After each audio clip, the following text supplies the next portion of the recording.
जंगल के एक छोर पर बसा था एक सुंदर सा गांव अजबगढ़। उसी गांव में रहता था योगेश। योगेश बढ़ाई का काम करता था। उसके 2 बच्चे थे, एक लड़का पिंटू और एक लड़की पिंकी। पिंटू और पिंकी की माँ बचपन में ही चल बसी थी। वो दोनों अपनी माँ को बहुत याद करते थे और अक्सर माँ की याद में उदास हो जाया करते थे। पिंकी, अगर माँ होती तो हमें कितना प्यार करती। हाँ भैया, मुझे भी माँ की बहुत याद आती है। उनकी ये बातें उनके पिता सुन रहे थे। बच्चों की उदासी दूर करने के लिए उनके पिता ने दूसरी शादी कर ली। पिंटू और पिंकी नई माँ को पाकर बहुत खुश हुए, लेकिन उनकी सौतेली माँ गायत्री उन्हें देखकर खुश नहीं हुई। वो एक दुष्ट औरत थी। वो किसी भी तरह उनसे छुटकारा पाना चाहती थी और इसलिए हर समय नए नए उपाय सोचा करती थी। वो रोज अपने पति से पिंटू और पिंकी की शिकायतें करती ताकि वो उनसे नाराज हो जाए। अरे पिंटू के पापा, आपको पता है आज पिंटू और पिंकी पूरा दिन खेलते रहे और इन्होंने मेरी बात नहीं मानी और मुझे उल्टा जवाब भी दिया।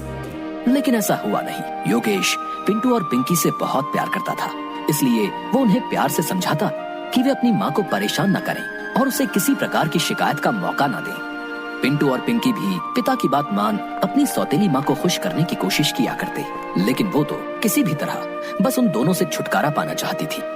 एक बार उनके गांव में सूखा पड़ गया। लोग खाने को मोहताज हो गए।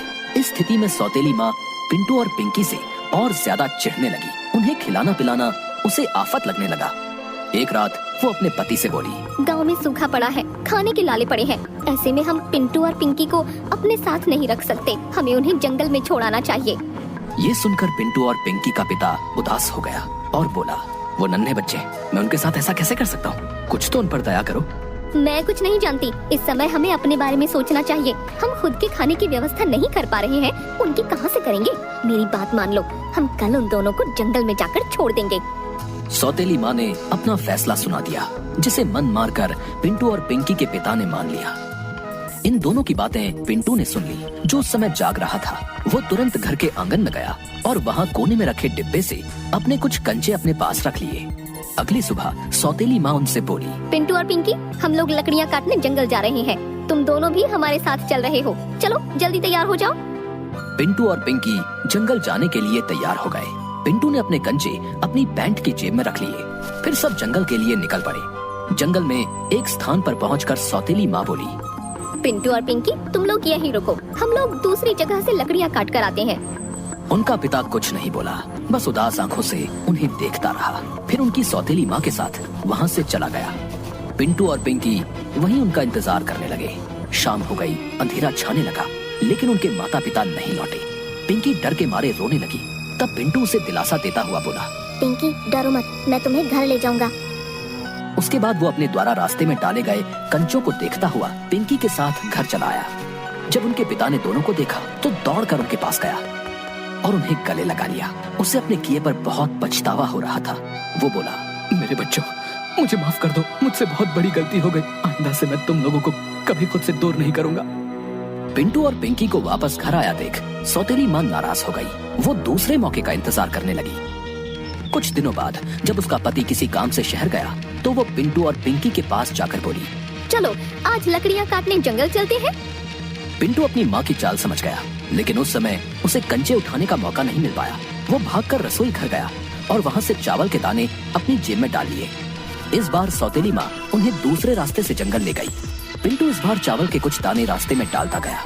जंगल पहुँचने के बाद सौतेली माँ उन्हें एक पेड़ के नीचे बैठा कर बोली, तुम दोनों यहाँ बैठकर मेरा इंतजार करो, मैं दूसरी तरफ से लकड़ियाँ काट कर आती हूँ। पिंटू और पिंकी वहीं बैठकर सौतेली माँ का इंतजार करने लगे। शाम हो गई और फिर रात, लेकिन सौतेली माँ नहीं आई। पिंकी डर के मारे रोने लगी और कहने लगी, पिंटू अब क्या होगा? हम घर कैसे जाएंगे? जंगल में तो हमें जंगली जानवर मारकर खा जाएंगे। पिंकी, हमें सुबह तक जंगल में ही रुकना पड़ेगा। मैंने घर से यहाँ तक के रास्ते में चावल के दाने डाले हैं, लेकिन अंधेरे में हम उन्हें नहीं देख पाएंगे। सुबह होने पर हम उन्हें देखकर घर पहुँच जाएंगे। डरते डरते दोनों ने जंगल में ही पूरी रात बिताई। सुबह होने पर वे घर के लिए निकले, लेकिन पिंटू ने जो चावल के दाने रास्ते में डाले थे वे चिड़िया और गिलहरी खा गई थी। इस कारण दोनों जंगल में भटक गए। भटकते भटकते वो एक स्थान पर पहुँचे जहाँ उन्हें एक खूबसूरत चॉकलेट घर दिखाई पड़ा। वो घर ब्रेड, केक, चॉकलेट और मिठाइयों से बना हुआ था। उसमें ढेर सारी कैंडी और चॉकलेट, टॉफी भी लगी हुई थी। दोनों की भूख जाग गई। दोनों उस घर के पास गए और चॉकलेट, केक वगैरह वगैरह खाने लगे। तभी एक बूढ़ी औरत वहाँ आई। उसे देखकर पिंटू और पिंकी डर गए। डरो नहीं बच्चों, ये मेरा घर है और मैंने इसे तुम जैसे बच्चों के लिए ही बनाया है। आओ अंदर आओ, मैं तुम्हें अच्छा अच्छा खाना खिलाऊंगी। दोनों भूखे थे, इसलिए बूढ़ी औरत के साथ घर के अंदर चले गए। बूढ़ी औरत ने उन्हें ढेर सारा खाना खिलाया। खाना खाकर पिंटू और पिंकी बहुत खुश हुए। उन्होंने बूढ़ी औरत का धन्यवाद किया और उसे अपने साथ घटी सारी घटना बता दी। उन्होंने उसे बताया कि वो अपने घर का रास्ता भूल गए हैं और वे जंगल में भटक गए हैं। उन्होंने बूढ़ी औरत से पूछा, क्या आप हमें हमारे घर पहुंचा देंगी?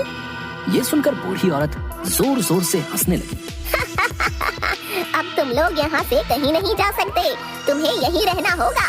मैं तुम दोनों को खाकर अपनी भूख मिटाऊंगी। दरअसल वो बूढ़ी औरत एक चुड़ैल थी जो बच्चों को मार कर खाया करती थी। ब्रेड, केक, मिठाइयों वाला घर उसने बच्चों को आकर्षित करने के लिए ही बनाया था। उसने पिंटू को एक पिंजरे में कैद कर लिया और बोली, लड़के तू इस पिंजरे में बंद रहे, जब मोटा ताजा हो जाएगा तब तुझे खाऊंगी। पिंकी को उसने घर के काम में लगा दिया। पिंटू और पिंकी डर में जीने लगे। वो दोनों वहाँ से बाहर निकलने का उपाय भी सोचते रहते थे। एक दिन बूढ़ी चुड़ैल पिंकी से बोली, आज एक बड़े बर्तन में पानी गर्म करो, मैं उसमें पिंटू का सूप बनाकर पीऊंगी। पिंकी डर गई। उसने ये बात जाकर पिंटू को बताई तो उसे वहाँ से बाहर निकलने का एक उपाय सूझ गया। उसने वो उपाय पिंकी के कान में बता दिया। फिर पिंकी एक बड़े बर्तन में पानी गर्म करने लगी। कुछ देर बाद बूढ़ी चुड़ैल आई और पिंकी से पूछने लगी, पानी गर्म हो गया क्या? मैं इतनी छोटी सी हूँ और ये बर्तन इतना बड़ा, मैं इसमें झाँक कर कैसे देखूं? आप खुद ही देख लो ना। बूढ़ी चुड़ैल बोली, ठीक है। और एक स्टूल पर चढ़कर बर्तन में झांकने लगी। तभी पीछे से पिंकी ने उसे गर्म पानी के बर्तन में धक्का दे दिया। हाय हाय, जल गई, मर गई, बचाओ बचाओ। गर्म पानी में चलकर चुड़ैल मर गई। पिंकी ने पिंटू को आजाद कर दिया। पिंटू पिंकी से बोला, अब हमें बिना देर के यहाँ से बाहर निकल जाना चाहिए। भाई, मैंने यहाँ एक मटके में ढेर सारे सोने के सिक्के और हीरे जवाहरात देखे हैं। क्यों ना हम उनमें से कुछ अपने साथ ले चलें? इससे हमारी गरीबी दूर हो जाएगी और हम कभी भूखे नहीं रहेंगे। हमारे माता पिता भी हमें घर से नहीं निकालेंगे। दोनों सोने के कुछ सिक्के और हीरे जवाहरात एक थैले में डालकर घर से बाहर निकल गए। इधर उधर जंगल में भटकते हुए वे किसी तरह शाम ढले अपने घर पहुँच। वहाँ उन्होंने देखा कि उनका पिता घर के बाहर उदास बैठा हुआ है। वे जब पिता के पास पहुँचे तो उन्हें देखकर पिता रो पड़ा और उन्हें गले लगाते हुए बोला, मुझे माफ कर दो। मेरी वजह से तुम्हें इतनी परेशानी हुई।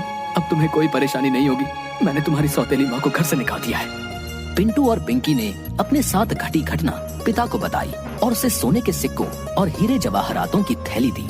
उससे उनकी गरीबी दूर हो गई और वो खुशी खुशी रहने लगे।